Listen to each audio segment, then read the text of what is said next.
Welcome back to the rules of engagement. Before we jump into Flash versus Party game number 4, let me encourage you guys to check out fullsail.edu/MLG. It's a great way to learn more about potential job opportunities or potential educational opportunities, I should say, in the game development sphere. You can learn about video production, audio engineering, game design, game production, animation, 3D artwork, a lot of cool stuff there. And once you get educated in those fields, there's so many different jobs you can get into.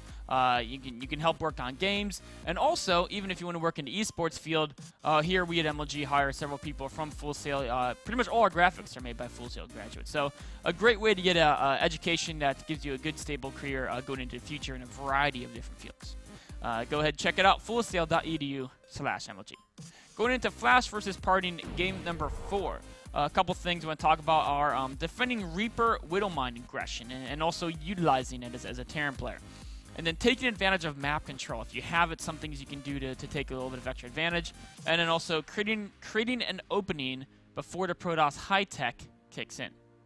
So we're going to start this game off pretty early on, 3 minutes and 30 seconds into it. And we're going to see here that Partying basically went for a Nexus first build.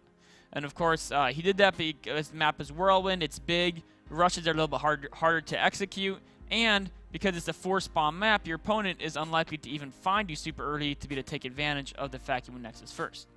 On the other hand, Flash is open with the same build that he's been doing pretty much 3 out of the 4 games of this series, where he gets the barracks, and then he gets a delayed refinery, or he gets a refinery, and then he goes command center, and then of course he can get the reactor. And the nice cool thing about getting the reactor fast is that what it allows him to do is it allows him to basically conserve minerals because he's not building a whole ton of Marines, and get that add-on that often is really hard to fit in because reactors take a while to build, and of course the faster factory and starport for faster medevacs and widow mines.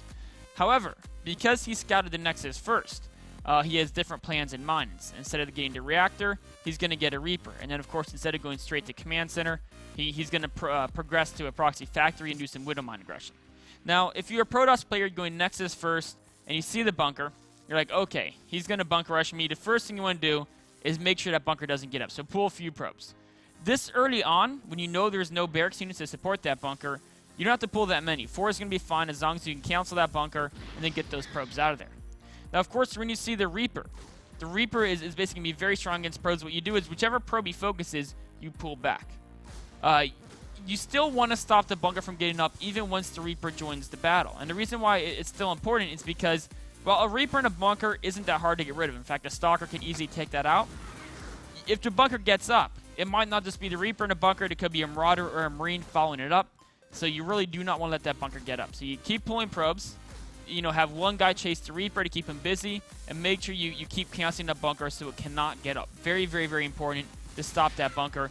And then also, meanwhile, keep microing whichever probe that the Reaper focuses away. And if you do that well, you can see here, he's only lost 2 probes the entire game so far, and he's actually killed an SCV. So great defense by Partying going forward here.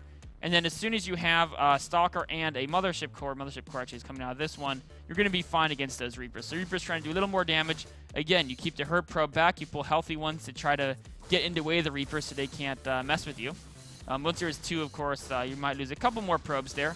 But then the Stalker comes out and actually gets 1 Reaper kill, and the Mothership Core is going to intercept and get the 2nd Reaper kill. So overall, losing 4 workers, but killing 2 Reapers and an SCV, not to mention the fact he had Nexus first against his opponent's later expansion because of the Reapers, the bunker, and the proxy factory. Partying is looking in great shape here, especially given the fact that he even scouted his proxy factory. If these widow mines got into his worker line, would have been a disaster. But as it is, he's able to pretty much get some Stalkers out there, and as we can see here, if you can basically camp the factory, the widow mine has to burrow the instant it gets out. It's unable to progress the worker line where it can do good damage, and then as soon as you get that observer, you can take it out. So looking at where we're at with Flash, right? His attack has pretty much failed, and he's behind significantly from an economic standpoint than he would be in a normal game. But the advantage he has is his opponent has to worry about this mine here. He has to keep units in the back, and then he also can have some more mines he can throw them at the front. He has a Reaper. He could potentially be going to medevac. He could potentially be going to Cloak Banshee. So Partying can't leave his base right now, right? Partying has to stay on defensive duty, and that means that Flash now has map control, so he takes advantage of it, but even though his first expansion was very late, a very fast third command center, so we can try to catch up economically speaking. Even before his second and third barracks, he was getting that command center. And then, of course, he adds second, third barracks, adds a starport, goes double E-base so he doesn't fall too far behind in upgrades, and progresses to a normal game from here on out. So now we're in a situation where it's looking roughly normal. Now, Flash is about 10 to 20 food behind where he would be in a normal game, but that's just from an opening. But then, of course, it's also Flash, so 10 to 20 food behind where Flash would be pretty much puts him on par with your average Terran. So this is looking like an average Terran versus Protoss game going forward.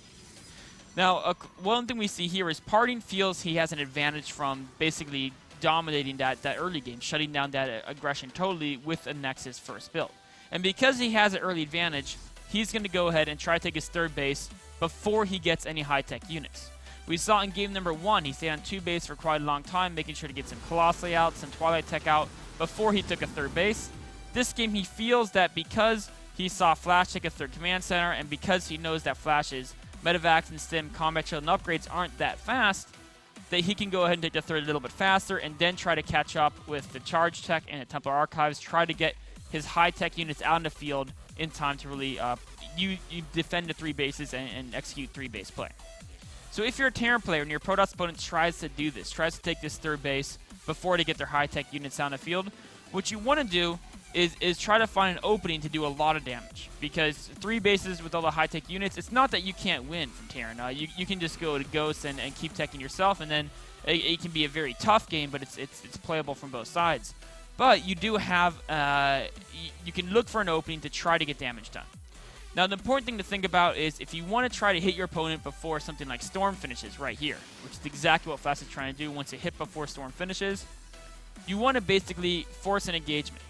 But the key thing here is that when you're fighting, always fight in an open area. Because, for example, let's say you just charge straight up into the natural. If we look about it right here, if you charge straight up into natural against something that's mostly charge lots and sentries, that's what Parting has right now, charge lots and sentries. If you get your bio army trapped by force fields and the sentries in range have Guardian Shield on the Zealots, what's going to happen is you're going to get slaughtered. So if you try to come with this natural, they can just do a line of force fields over here, and then of course if the Zealots don't have to chase the Marines, the sentry can make sure that the Guardian Shield stays on all the Zealots for the entire battle. But if, on the other hand, what you're doing is you threaten a third base, right? So your opponent says, oh no, he's throwing a third base, I have to go out to fight him so I don't lose the third base. You can fight out in the open. And all of a sudden you're in a situation where basically what you can do is you can now think about where's he going to land force fields, right? Well, he'd have to land force fields, a series of ones like right around here, right? And then he'd also have to land some more basically right here to zone this army out. And all of a sudden you're talking about something that has 8 force fields, much, much, much harder for the Protoss to execute. And if he is unable to land those force fields, right, you're in a situation where as you kite backwards from his army, right, as you kite backwards with your Bioforce, the Sentry won't be able to keep Guardian Shield up on the Zealots for the entire time. And Guardian Shield is such an important factor in the PvT matchup because it's basically 2 extra armor upgrades for those Zealots against the Bioforce. So always try to keep the battle in the open area because as we can see here, as the battle happens, Parting has to come out and fight or give up the third base. And giving up a third base is not something the Protoss wants to do against a Terran who's not going all in, right? Flash isn't doing 2 base. He's not doing that build we saw Marine King do against Seed where it's hardcore 2 base powering. What Flash is doing, he's on 3 base. He's getting 2/2 upgrades with double E base. He's getting a Ghost Academy.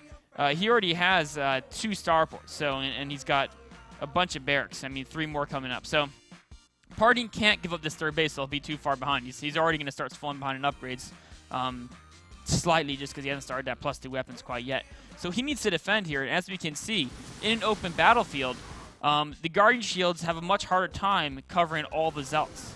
And of course, as the Marines pull back, you see these Zealots, they walk outside the Guardian Shield. And he didn't see a good opportunity for force fields, so he's trying to lure, you see that? He's trying to lure Flash to come up this ramp, where all of a sudden he can land those key force fields in this zone and trap those units. Of course, Flash Flash knows, backs away, goes straight to the third, and Parting says, okay, if you're not going to fight a choke, I know I can't take you into open.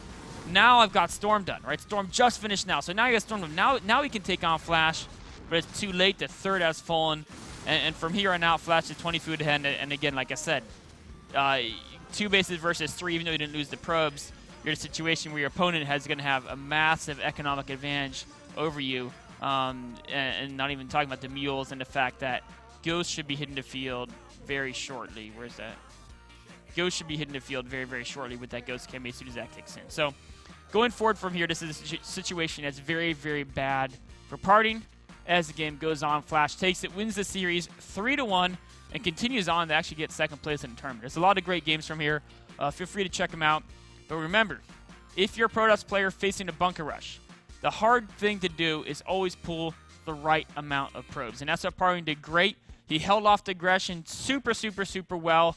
He only lost a few probes, got both the Reapers. But going forward, it's very, very hard to take that third base without having your Storm Tech, your Storm Tech, or an overwhelming number of charge lots or Blink Stalkers out in the field. So even if you think you have a really good advantage early on, as a Protoss player, it's typically better to take that early advantage, and instead of trying to take a faster third base to compound it, try to get extra far ahead by going really, really fast forges, right? And then you get ahead in upgrades. Go really, really fast Storm.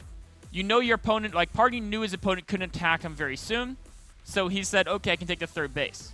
But instead, it might be better to say, if he can't attack me soon, I can throw all my resources into teching up. Upgrades, Templars, Colossi, etc. And then, later take the third base once he has a very high-tech developed army.